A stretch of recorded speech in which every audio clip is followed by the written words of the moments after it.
NFL Week 13, and in this video, I'm going to cover every single game picks and player props, touchdown picks and parlays, everything the degenerate needs for NFL. Let's go. No time to waste, my friends. All right, you're looking at NoVig Sportsbook. I like to use this because a lot of people can use this. There's only a handful of states that don't have access. First game we're going to look at here is Niners on the road against the Browns. A lot to talk about for this game. There's some weather here. And by the way, I should have said it. If you want to check out NoVig and play the game picks or player props I talk about here, parlays, whatever it ends up being, make sure you use code DONUTS, DONUTS, my friends, donuts. But I digress. There you go. There's the I digress counter. We're already at 30 seconds into the video. Niners in Cleveland, traveling to the great Ohio, the great state of Ohio. Good luck out there. Supposed to be horrific weather, 25 to 35 mile per hour sustained winds. Rain turning into sleet, turning into snow is a potential outcome. Now, it is, early Saturday morning as I make this video. I have no clue what the weather is going to be like on Sunday. I don't know if the weathermen can accurately predict it either. So here's my thought. Everything under. And you've seen lines get absolutely blitzed to the under, and they've been steamed down by every other capper under the world out there that's telling their discords and all their friends to say, hey, this game's going to be a sloppy mess. And the thing is, I agree. I think this one's going to be so ugly that it's not worth betting on. If you've missed out on hitting those unders earlier this week, which I did. I mean, I had Thanksgiving, a lot of us did, right? We were celebrating. We had family things going on and we missed out. Now might not be the time to be hammering away at this game. That being said, let me give you a couple. I'm still interested in Shedeur Sanders under 27.5 pass attempts. I think this game will be so low scoring, and I think the weather will be so bad that he might not throw the football that much. And we saw him go out there last game, and he hit the under at that line, playing 90% of the snaps. So I think there's a chance here that Shedeur Sanders, even if the weather isn't horrific, still goes under the 27.5 pass attempts. That would be one of the only player props I'm semi-interested in for this game. Now, coming off the back of 4 Thanksgiving and Friday upsets, can I take the Brownies in this one? Absolutely not. But I do think they cover in a close game because I think, honestly, weather is the great equalizer. So you can actually get 5.5 in some spots. Plus 4.5 will give you the best odds. I think because it's under that touchdown marker, that key number of 3s and 7s, the touchdowns and field goals. I don't mind the 4.5 at minus 105 instead of a 5.5 minus 115. Rams Panthers. This one could be very interesting. I think the Rams do work in this one. The potential MVP, Matt Stafford, that's right. He's putting together one heck of a run, potentially his best in several years here. They're looking like, 2020, 2021, the Rams winning the Super Bowl. Looks like it's potentially their time again. The cream of the crop in the NFC right now. Would have said it would maybe a 2-3 horse race for a minute, but they're really starting to pull away, in my opinion. Now, this is semi-tricky. Panthers been playing some better football as of late. They're laying 9.5 on the road. They are underneath that 10-point line. Remember, 3s to 7s, 3 and 7, 10, 14. These are key numbers when you're talking about spread betting. I'm not sure I can take 9.5 on the road for the Rams traveling west to east coast. I do like the number, though, and the betting model, the simulations model, said the Rams minus 9.5 are a pretty good pick. They're the 7th best on the simulation confidence ranking for the spreads out of 16 games, so above average. Now, player props wise, it gets a little interesting here. I think you got some interesting odds for Matt Stafford.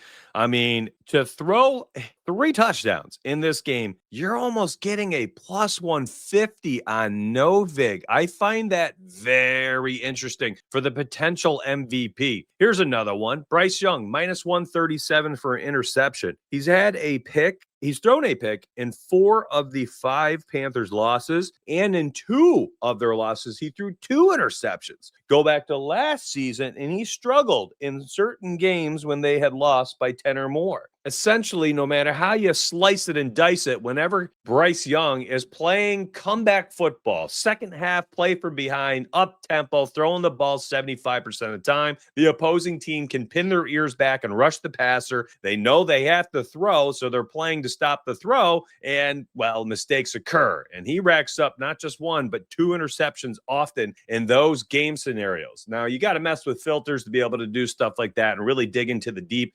data and live inside the numbers to be able to identify these things. And that's what I've found. So, am I playing with numbers a little bit when I'm looking at this? Sure, absolutely. But you could also call that game scripting. I'm scripting out what I envision happening. Fourth quarter, late third, the Rams are up, 10, 13 points, and Panthers got to put their foot on the gas pedal and really kick it up a notch. That's when mistakes happen. I think that's when they get their pick, maybe even two. All right, next up, Texans Colts divisional battle. Actually, extremely important at this point. We've got a broken, I believe it's a broken fibula for Danny Dimes of the Colts.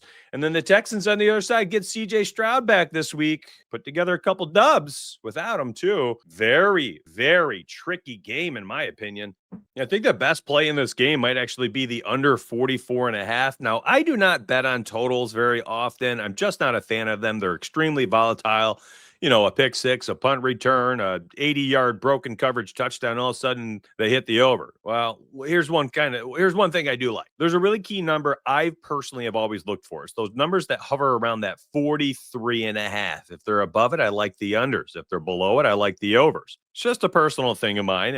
It's when you look at, outcomes of games, it's a high frequency number, that 43.5. You get a lot of 43s, a lot of 44, 24-20, 23-20, scores like that. And they just kind of hover around there. This one I think could be like that. I could end up seeing like a 23-20 game. Do I know who wins? No, but I think in that scenario, Texans cover, Colts would not. It's a 3-point separation. Does not work. So personally, I think it's a hard fought defensive battle, maybe some offensive inefficiency from Danny Dimes and the leg injury. Maybe the Texans defense is just playing out of their mind like they have essentially against everybody this season. At which point, are the Colts offense moving the football very much? Maybe not. Maybe the Texans on the other side have some inefficient offense like they've had for most of the season. And the Colts defense has bend. It's a bend, but don't break. So it bent during the game. I don't know what I'm trying to say, but you hopefully understand the concept. But they don't break and give up those touchdowns. This is a field goal battle. Maybe the field goal kickers are an interesting play. But for me, I like more than the game. Money line and spread would be the total under 44.5 in a divisional game that matters a ton for both teams. Playoff seedings, playoff hopes for the Texans. And we've got an injury at the quarterback position, which makes him less mobile. And mobility is something that's always helped Daniel Jones in certain types of game flows. So I think there's a lot that points to the under being the best play. Now, player props wise, this is not going to be a popular pick by any means, but I like Jaden Higgins this week. And now one of the cool features over here on Novig is the make order function. So if there's not odds, or if there were odds you didn't like, you can make better odds. So you come here, you go to the make, and you could plug in essentially whatever I'm selecting here. As long as I make it better than this minus 126 on the other side, it'll get scooped up before these do. So what I would do is maybe I post like a plus 115, and I can throw down a hundo, something like this. So what this means is now on the other side, somebody's going to get a minus 115. So if they disagree with me, they can go Jaden Higgins under 3.5 receptions for minus 115, and I get him at over plus 115. Pretty cool. But he's a really sneaky play. I like him a lot this week. Not just because of his target volume, his snap shares over the last few weeks, but honestly, when it boils down to it, because of the odds. It's not just the plays we like, the plays we take, it's the price we get when you're taking these plays. I think, honestly, the price of plays matters even more so than all the research and all the angles that you could find that go into taking and on Novig making a play for yourself. So focus on price. Price is what gives you the best ROI. All right, back to it. Let's get to it. Man, I'm having a good time today. I should say this too, as we're going through these games, I'm giving more so like my overview of the slate. And I will say this up on the screen, I'm editing in some photos here during the editing process, and you'll see it's been absurd, the amount of profit. And instead of telling you, and this is true, NBA profit in 12 of the last 14 days, plus 16 and a half units profit. And firing off these numbers, I figured, you know what? Maybe people can't hear that. It's hard to grasp, but they can see it. So you're looking at the overall profit for NBA and NFL through my VIP picks product, the first link down below. And now you're looking at just the player props model. That's right, 10,000 simulations model for all the games. And here are the best player props for NBA. It would be of the night, and for NFL of the week. And this is the profit for just the player props model for both sports. It is absolutely absurd. It has been wonderful. Now, you see red in those graphs. Does that mean you win every single night? No. And you got to embrace the L's and enjoy the W's. There's more W's than there are L's. And long term, as you see these graphs, totally math based, every pick, every penny, every odd, every cent is tracked. And you can see absurd profit long term. But you have to join with that perspective. There's going to be losses. That is normal in betting. There'll be bad nights too, for sure. But as you see these graphs, these day by days, these week by weeks, a lot of L's are followed by massive winning streaks. Grab that VIP link down below. Come in with the right mindset, and you're going to be sitting pretty. Back to the picks. Jags-Titans, this one could be actually quite interesting, as weird as that is for the Titans with just one win. The Jacksonville Jaguars have been ugly, playing terrible, terrible football. Here's the deal, though. The Titans are just in a league of their own when it comes to stink. I actually like the Jags minus 5.5 this week on the road in Tennessee as a bad football team themselves. I just think it's another level of bad for the Titans. Cam Ward not looking good out there and does not have the playmakers around him. So the Jags spread is an interesting one for me. I think the next play I would look at would be Travis Etienne. I'd be looking at his rushing yards this week, over 63.5. He's shown a lot of explosiveness this season. And hey, it just takes a single carry. 37-yarder, I think, right off the rip last week, really helped him out. Saints on the road against the Dolphins. Another crummy team in the Saints. Dolphins minus 5.5 at home. You know, I don't like taking spreads on these bad teams like the Jags and the Dolphins because they're also not good. So I'm giving you the best that I can. I'm not saying I like it, though. I will be honest. I'm not. I do not like these very much. I mean, you could essentially just run these out and get a nice little minus 119 for Miami Jags. But honestly, like, it ain't worth it. There's such volatile spots. You might as well take the better odds play in the spread and hope that, hey, they're one of the 80% of the teams in the NFL that when they win, they also cover the spread. Player props wise, oh man, my guy just keeps scoring. Devon Achane. Now, this is something, again, where I don't like touchdown props at this, but I don't mind parlaying them. So this would be a parlay piece, in my opinion. You could run out, Devon Achane with a litany of any of the other plays that I like for the week that I'll cover today or inside the VIP. I think I've already posted 4 for members.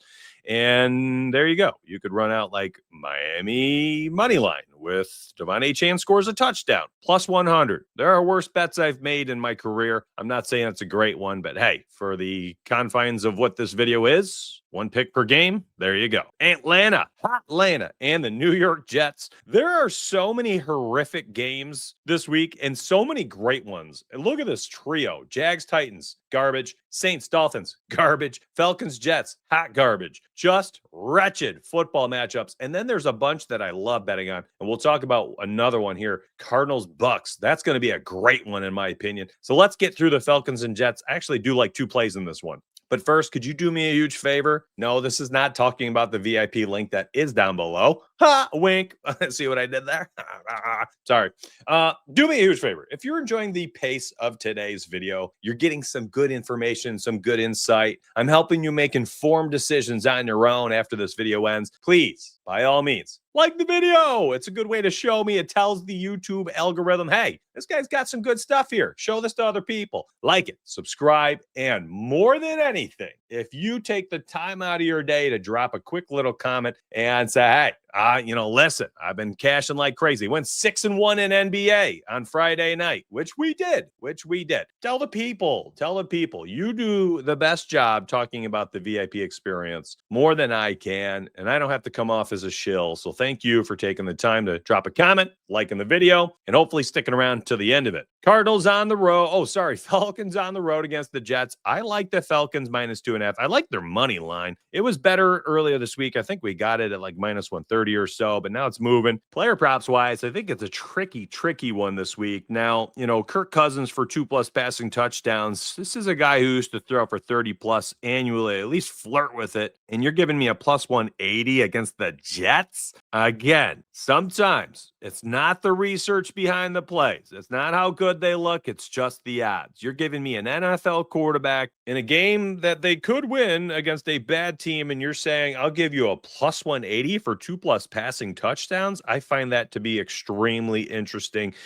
Bijan Robinson -156. Again, maybe parlaying with HN, maybe parlaying with Atlanta money line is an interesting angle. Actually, like Bijan's receiving yards a little bit this week. It's kind of low at 32.5. Now, he only got 2 targets last week, but he caught them both and he hit the over at 31.5. So I think 32.5 is an interesting spot for the most explosive playmaker on this field between these two teams. That's right, Brees Hall, you are explosive too, but you are not Bijan Robinson. Human joystick here. So the 32.5 receiving yards on my short list of plays. Cardinals and Bucks. Now, here's where it gets really interesting. So Tampa's kind of sliding right now. Arizona staying competitive. They've won a couple. They've lost a bunch. Interestingly enough, I kind of like a little parlay here. I think we could see the Bucks win, the over occur, and the Cardinals cover. Now, you're getting over a +1,000 for this, my friends. This is kind of the scenario I say. I could see it be higher scoring. I could see the Bucks winning at home, but the Cardinals continue to cover left and right, running them out there. Nice little parlay. Listen, that's the DGen stuff for the show. Passing touchdowns, Jacoby Brissett at plus odds for 2+ passing touchdowns is very interesting. He's done that in 5 of his 7 starts. Baker Mayfield, even decent odds for him for 2+ passing touchdowns. I mean, hey, again, I like the over, so I think points will be scored. Passing yards wise, Brissett, I like him for passing yards, but boy, I don't like the high 266.5 number here. And alternatively, I like his pass attempts because he's thrown like 40+, 50+ in multiple games. I think 3 in a row he's at the over here. And they are on the road in what I expect to be a high-scoring, close game. So part of it is they don't have the best running game right now, and the Bucs are actually decent against the run. So Brissett over 37.5 pass attempts on my short list of plays this season. I do like that a lot. Receiving wise, yeah, I mean, Trey McBride's been phenomenal. 68.5, I think, might be a little too low. This is certainly on my short list as well. All right, this one's going to be kind of gross game wise. Seahawks at home against Minnesota. Max Brosmer getting the start, 3rd string quarterback for the Vikings on the road against one of the best teams in the NFL and definitely probably top 2 or 3 in the NFC this season. Seahawks could win an absolute blowout win here. Jackson Smith in the Jigba, I think, gets his 100 yards again. I like him a lot. I like him for a touchdown. You could take his long reception. I think Brosmer, listen, he can sling it. But this one's, I can't even begin to tell you. I just think it's going to be a bloodbath. I give me Seattle spread. I don't like Seattle taking the spread, in most scenarios, but I think this could be really bad. I just think this is such a tough spot for the Vikings.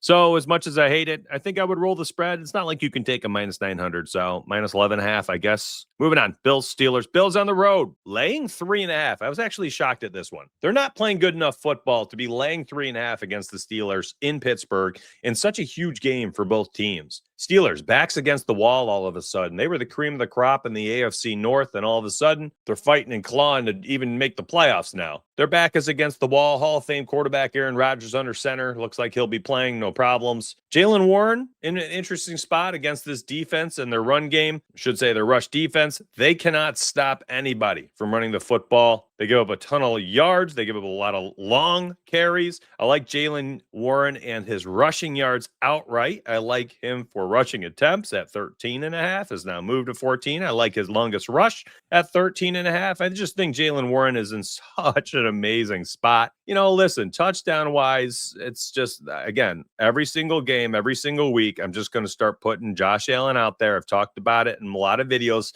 since the bye week, and Josh continues to deliver. And he delivers at really good odds. And again, I continue to talk about this. The odds are everything. They matter so much more than even these plays that are researched here. Now, Josh Allen, 4 games since 5 games since the bye week, and he's thrown 253 or more in 4 of the 5 games. He has a matchup this week against the Steelers, who are giving up the most passing yards in the NFL this season.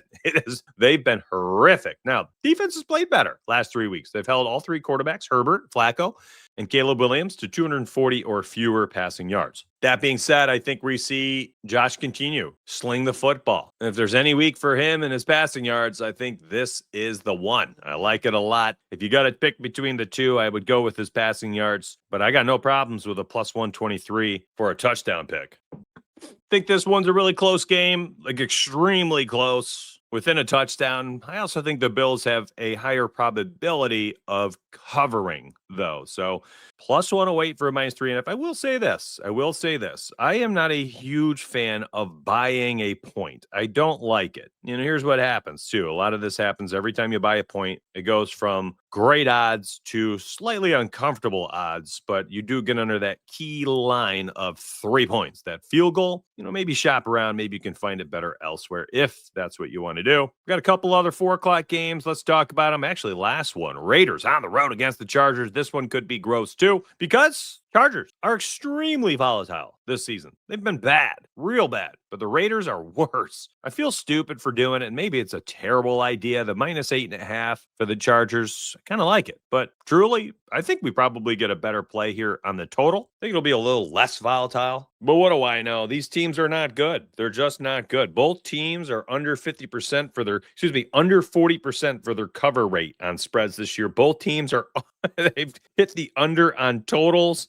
Raiders under 64% of their games. Chargers under in 55%. So what do I know? I'm throwing darts there at those two. I like Herbert this week. Do I ever know who to target for his pass catchers? Nope. So I think I would look at maybe just running out the passing touchdowns 2+ for Justin Herbert, but I don't love it. I want to make that abundantly clear. I'm making a pick for the video. Last 2 games, he had 1 against Pittsburgh, 0 against Jacksonville. That being said, he's had 2+ passing touchdowns in 5 of their 7 wins, and I expect them to win this week. Couple primetime games coming up here. Broncos on the road against the Washington Commanders. Looks like the Commanders getting healthy at the right time here. Maybe a little too late, though. Mariota likely starting again here, I believe, almost confirmed at this point. Terry McLaurin should return. They'll have some healthy pass catchers, but now they're facing the grindhouse of a defense in the Denver Broncos. Good luck, Washington. I think Denver covers on the road. Sunday Night Football in Washington. The Commanders are 3-8 against the spread. They are just not good, my friends. They are just not good. In all 8 losses, they have not covered a single time. So if you think that the Broncos are going to win this game, which I do, the Commanders are 0-8 against the spread in losses. So I like the Broncos minus 5.5. And if we're talking about all the game picks I've made this week, I think Atlanta might be a little bit more confident for me. But the Denver Broncos covering at minus 5.5 is up there as one of my favorite game picks of the week. Now, I'm not a huge fan of rolling out, spreads and totals and money lines this late in the season. I think a lot of the value is sapped from the opening lines earlier in the year when everything's a little bit more chaotic. Vegas is trying to figure out what's what, who's who. Are these teams for real or not? I think there's more upside in targeting game betting. And I think as the season progresses, it kind of switches to player props. But for whatever it's worth, maybe take it with a grain of salt. I think the Broncos win this game, and I think the Commanders go 0-9 after this one in covering spreads when they lose. Player props wise, good luck. I have no clue what to do. None. Bo Nix is erratic. He's volatile. RJ Harvey going to get most of the snaps out of the backfield. Cortland Sutton has been disappearing from time to time. Troy Franklin is popping off as of late, or at least he's eaten into Cortland Sutton, but he's also been volatile. Evan Ingram, you never know what you can bank on here. I'm just throwing darts. There's nothing here that I could sit here and be like, this is the best player prop. It just comes down to one of those things I've talked about a few times here, embracing the volatility. And I think this is a volatile number here. And what if Denver goes into Washington, they control the clock, and they win this game, they cover the spread, they don't need to throw the football late in the game. Bo Nix under 33.5 pass attempts, I find to be extremely interesting. He's done well at this number for the over this year, but I will say this. Only 3 starting quarterbacks. And matter of fact, only 1 starting quarterback against the Commanders in the last 9 weeks have hit the over on their pass attempt market. And a lot of that is because they've just been losing all these games by more than whatever the spread is. And they have not been close. Again, 0-8 against the spread in losses. First two quarterbacks of the year hit the over against the Commanders. Closer games, high scoring. And then since then, the Commanders, they've been just bad, even with Jaden in there. A far cry from the NFC Championship team that lost to the Eagles last season. I think Denver covers, and if they win this game and cover by more than a touchdown or so, I don't know if Bo Nix throws the football more than 33.5 times. Do me a favor, again, about to get to this last game. Like the video, subscribe to the channel. I am here 9 a.m. Sunday and Monday morning this week. You'll get me for NFL live action Sunday morning, 9 a.m. Eastern. I'll do it again Monday morning for the Monday Night Football game and, of course, some NBA because we're full degenerates together. VIP link down below, Insane Profit. I'll throw those up on the screen one more time. It's been a glorious run. Now, you get the trolls on YouTube. They will reply and say, oh, lost my booty. Well, yeah, that's what happens when you parlay everything. Again, I've been telling you, these graphs are showing you every pick that is official. 1 unit, $100 bet at the odds that are posted. A single straight pick. It's boring, but you know what's not boring? Being profitable. I'd rather be boring and profitable than ride the dragon, ride the lightning every time, chase the dragon with all your parlays, end up losing all your money, and then just being, upset with everyone under the sun. I can't help everybody. But that VIP link down below should help most if you come in with the right mindset and you're ready to be a boring sports bettor and bet on a bunch of straight picks. Yeah, those graphs are nice. They are equivalent to that phrase, the ball don't lie, my friends. Can't argue with math. Made 4.5 units in NBA last night, several units in Tuesday and Wednesday slate, totally covering the losses from the Monday slate. And that's my point. You have bad days, then you have 3 wins in a row, 3 winning nights in a row, and you end up profitable after 4 days of NBA, just like that. You got to have those long-term views, that long-term focus. All right, getting off track, but I can't help it. I want people to become winning sports bettors. Patriots at home against the Giants. This one's interesting. Jackson Dart being back, Giants are much more competitive when he's in the lineup, but we're getting the potential MVP, at least the top 3 or 4 MVP guy right now, probably likely behind Matt Stafford, and Drake May leading the Patriots on Monday Night Football in primetime at home. Big game for them. I mean, we're getting to the point in the season where the Patriots could potentially lock up the number 1 seed in the AFC, which is absurd. Who saw that coming? -6.5, an interesting play. I like this one. If you're going to pick something this week, of course, the money line's fine, but man, those odds stink. So I like the -6.5 at home on Monday night against Jackson Dart and the Giants. Couple player props going to be interesting. Jackson Dart continues to score rushing touchdowns whenever he is active. +307, I think, needs to be on the short list, especially for Monday night. I think those are the types of spots and games where, listen, those primetime games are chaotic. You never know what you're going to get. I find that to be an interesting play at the odds you're getting. Drake May passing yards, Drake May pass completions, something like that. Drake May led and focused, I think, is probably ideal if you're going to be putting him out there. Maybe even his total combined yards at 269. He's got these games where he rushes 25, 40 yards rushing. His 5.5 rush attempts prop this week, it highlights that he could carry the football a few more times. Don't have it here right now. Lot of interesting plays here. Again, I think parlays might be more ideal for some of these primetime games, but you can't run out like 5 or 6 of them. You're going to lose your booty. Got to make 1 or 2 really good ones. Maybe a short one, then a long odds lotto.